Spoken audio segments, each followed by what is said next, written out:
Hello दोस्तों, कैसे हैं आप लोग। मैं आशा करता हूँ आप लोग अच्छे होंगे। हाय, मेरा नाम है श्याम और मैं आपका अपने यूट्यूब चैनल गुरुजी लटकनिया में स्वागत करता हूँ। मैं आप लोगों को इंग्लिश ग्रामर पढ़ाता हूँ।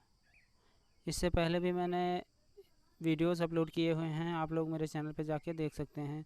इससे पहले का वीडियो मेरा पार्ट ऑफ स्पीच से संबंधित था और आज का मेरा video the noun and it's kind यानी संज्ञा और उसके भेद, इससे रिलेटेड है।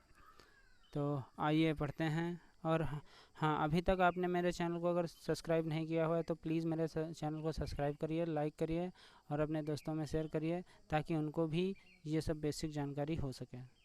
आइए पढ़ते हैं। The noun. द नाउन, इसकी परिभाषा तो याद होगी हर किसी व्यक्ति को। इसकी परिभाषा है the noun is the name of a person, animal, place और थिंग। किसी व्यक्ति, पशु, प्राणी, स्थान या वस्तु के नाम को संज्ञा कहते हैं।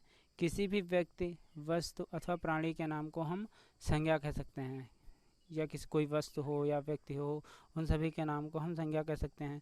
जैसे किसी व्यक्ति की बात करें तो व्यक्ति में जैसे मैन, वोमेन, या व्यक्ति का नाम राम, गीता, आदिल, इस तरीके से। और पशुओं में गाय, भैंस, काऊ, कैट, ईटीसी। और प्राणियों में वही मनुष्य। स्थान, जैसे किसी स्थान की बात है, मॉस्क्यू, टेम्पल। और वस्तुओं के बारे में तो जैसे कह सकते हैं पेन, टेबल, बुक, ये सब संज्ञा के उदाहरण हैं। और इसकी एक परिभाषा मैं अपने आप से बता रहा हूँ कि जो कुछ भी हम चारों ओर देखते हैं वह सब एक नाउन है। कोई तो मटेरियल नाउन होगा, कोई तो अब्स्ट्रैक्ट नाउन होगा, कोई तो क्या कहते हैं उसे, कॉमन नाउन होगा। ऐसे करके हम जो कुछ अपने चारों ओर देखते हैं वह सब एक नाउन है। अब काइंड्स ऑफ नाउन देखते हैं तो काइंड्स ऑफ नाउन लिखा है there are 5 kinds of noun, यानी संज्ञा के 5 प्रकार होते हैं या संज्ञा 5 प्रकार की होती है। तो इन 5 प्रकार की संज्ञाओं में सबसे पहले नंबर पे आती है प्रॉपर नाउन। प्रॉपर नाउन को बोलते हैं व्यक्तिवाचक संज्ञा। अब इसकी डेफिनेशन क्या है? डेफिनेशन इसकी ये है, the name of a particular person.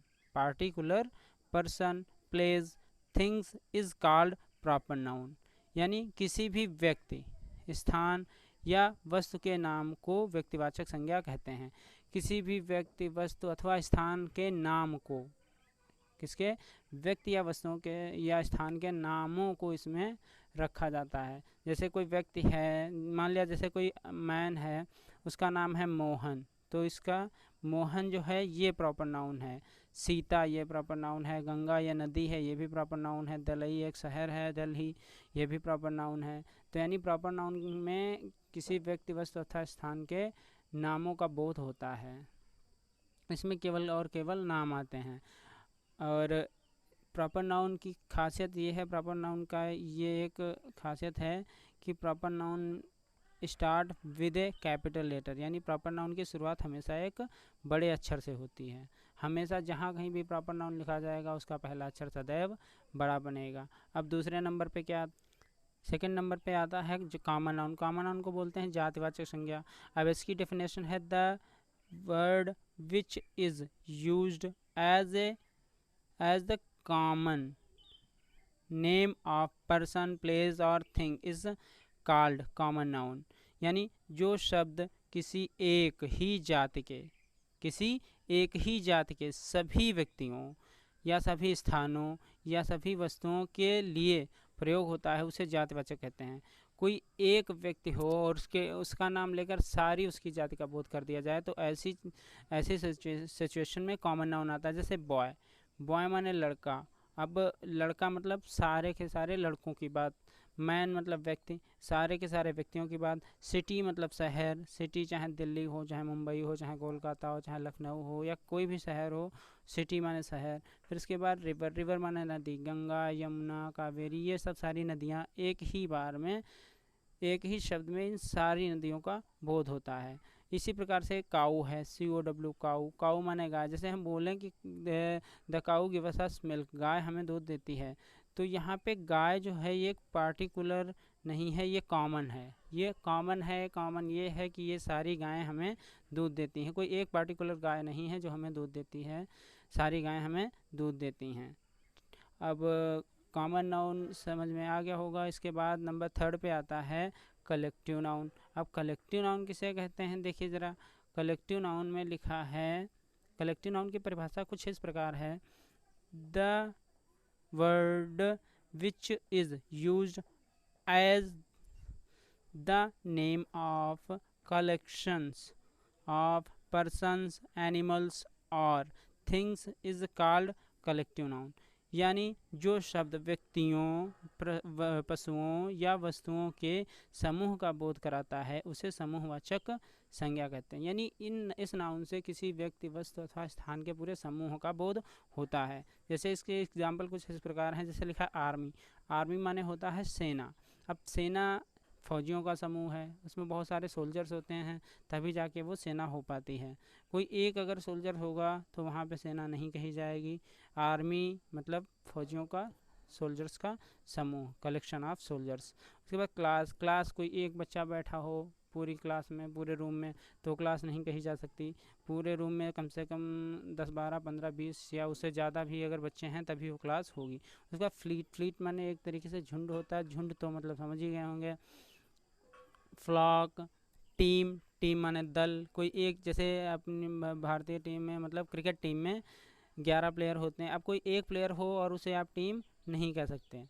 Bunch. Bunch माने होता है गुच्छा, किसी भी चीज़ का गुच्छा। जैसे आप कहते हैं कि अंगूर का गुच्छा, तो कोई एक अंगूर होने पे वो गुच्छा नहीं कहलाएगा, वो कलेक्शन होगा बहुत सारे ग्रप्सेस का। इसीलिए इसको कलेक्टिव नाउन बोलते हैं, समूहवाचक संज्ञा।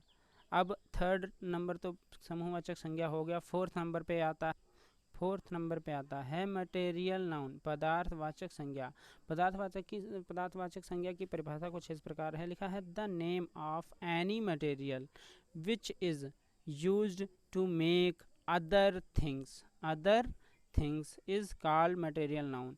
यानी वे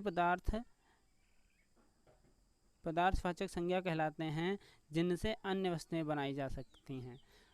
अब इसकी परिभाषा तो ये देखो बुक के हिसाब से है, मैं अपनी परिभाषा बताता हूँ। वे वस्तुएं जो ज़मीन से खोद कर निकाली जाएं, जिनको हम डिग करके निकालें, जैसे उसमें कोयला भी आता है और सोना भी आता है, चांदी भी आता है।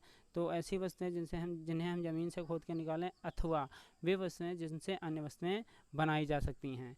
जैसे मिल्क तो हमें ज़मीन से खोद कर नहीं निकालते हैं, बट मिल्क से हम अन्य वस्तुएं बना सकते हैं। जैसे खीर बनाई जाती है और पनीर बनाया जाता है, चीज़ वगैरह है, और उसके बाद बहुत सारी मिठाइयाँ भी दूध से ही बनती हैं। उसके बाद गोल्ड माने सोना। सोने के विभिन्न सारे आभूषण भी बनते हैं, विभिन्न मिठाइयाँ बनती हैं। तो ये जो है गोल्ड और सिल्वर, कॉपर, शुगर, इनसे विभिन्न वस्तुएं बनाई जाती हैं। यानी ये केवल एक वस्तु है और ये बन जाती है इनसे बहुत सारी वस्तुएं।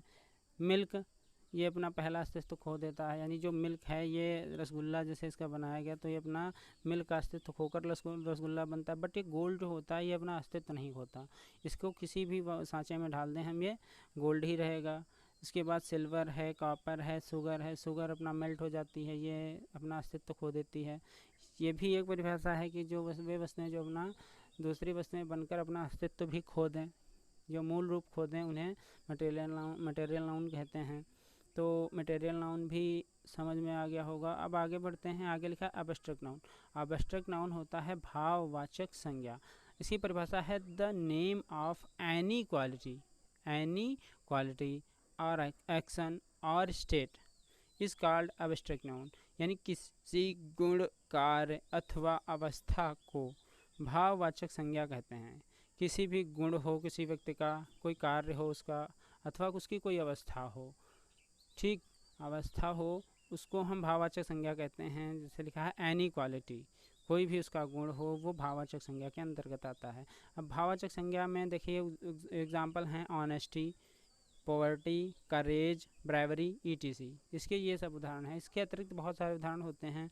तो देखिए एब्स्ट्रैक्ट नाउन का एक खासियत ये होती है कि इसकी वो यूनिक होती है चीज़ इसमें कि ये केवल वस्तुएं केवल महसूस की जाती हैं। इनको केवल हम ऑनेस्टी है, पॉवर्टी है, करेज है, ब्रेवरी है, इन सभी चीज़ों को हम लोग महसूस कर सकते हैं, देख नहीं सकते, ना छू सकते हैं, इनको केवल हम फील कर सकते हैं। अंडरस्टैंड कि एब्स्ट्रैक्ट नाउन को हम केवल महसूस कर सकते हैं। अब देखिए फिर पांचों नाउन हो गई हैं, नाउन के 5 प्रकार होते हैं और ये पांचों प्रकार हो गए हैं। अब नाउन को मॉडर्न इंग्लिश में नाउन को 2 भागों में बांटा गया है। मॉडर्न इंग्लिश को नाउन को 2 भागों में बांटा गया। जितनी सारी नाउनें हैं, 5 नाउन्स हैं, उन सभी को 2 भागों में बांटा गया है। पहला होता है काउंटेबल का मतलब जिनको हम गिन सकें या जिनकी हम गिनती की जा सकती है। जैसे जिन नाउन्स की गणना की जा सकती है, जिन नाउन्स की गणना की जा सकती है उसे काउंटेबल नाउन कहते हैं। जैसे girl, book, pencil, boy, bat, इन सभी की हम गणना कर सकते हैं, इनको आसानी से गिन सकते हैं। जैसे किसी बैग में अगर किसी बच्चे का बैग है तो उसका हम बैग चेक करके देख सकते हैं कि उसमें कितनी किताबें हैं, उनको काउंट कर सकते हैं। 10 बुक्स हैं, 9 बुक्स हैं, 8 हैं, या जो भी है। गर्ल्स, जैसे पूछा जाए कि क्लास में कितनी गर्ल्स हैं तो उनको हम गर्ल्स को गिनकर बता सकते हैं, काउंट करके बता सकते हैं कि क्लास में कितनी गर्ल्स हैं। पेंसिल भी हम एक बच्चे क्लास में या मतलब एक पैक में पेंसिल्स कितनी होती हैं उनको भी काउंट करके बता सकते हैं, या क्लास में बच्चों की संख्या काउंट करके बता सकते हैं, और या बैट की संख्या बता सकते हैं। और दूसरे सेकंड नंबर पे आता है अनकाउंटेबल नाउन का मतलब होता है जिनको हम वे संज्ञा जिनको गिना ना जा सके। जिन नाउन्स की गिनती नहीं की जा सकती उन्हें अनकाउंटेबल नाउन कहते हैं। अब देखिए इनकी गिनती नहीं की जा सकती, बट कुछ नाउन्स हैं जिनकी तौल होती है, जिसे उनको मापा जा सकता है। जैसे साल्ट है, केजी में होता है। वाटर है, लीटर में होता है। गोल्ड है, ये ग्राम में होता है।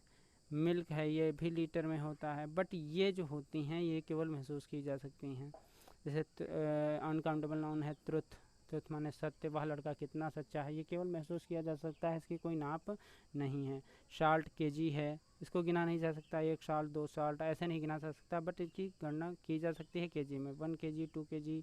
ऐसे ही लीटर है, ऐसे किसी मतलब बाल्टी में या किसी मग में ये नहीं कह सकते कि 1 लीटर है, वो सॉरी 1 पानी है, 2 पानी है, ऐसे नहीं कह सकते। बस हाँ ये कह सकते हैं इनको गणना की जा सकती है 1 लीटर 2 लीटर ऐसे करके। गोल्ड ग्राम में मापा जा सकता है, मिल्क भी लीटर में मापा जाता है।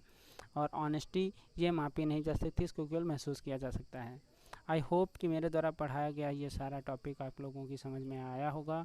अगर समझ में आया है तो लाइक का बटन दबाइए और मेरे चैनल को प्लीज़ मेरे चैनल को सब्सक्राइब करिए और ज़्यादा से ज़्यादा शेयर करिए ताकि और भी लोग मेरे साथ जुड़ सकें। अगर आपको कोई बात बुरी लगी है तो कमेंट सेक्शन में, या समझ में ना आई हो तो कमेंट सेक्शन में कमेंट कर सकते हैं। मैं कमेंट पढ़ता हूँ और आप लोगों के रिप्लाई भी दूंगा। और मैं आशा करता हूँ आप लोगों का वीडियो अच्छा लगा होगा। Thanks for watching.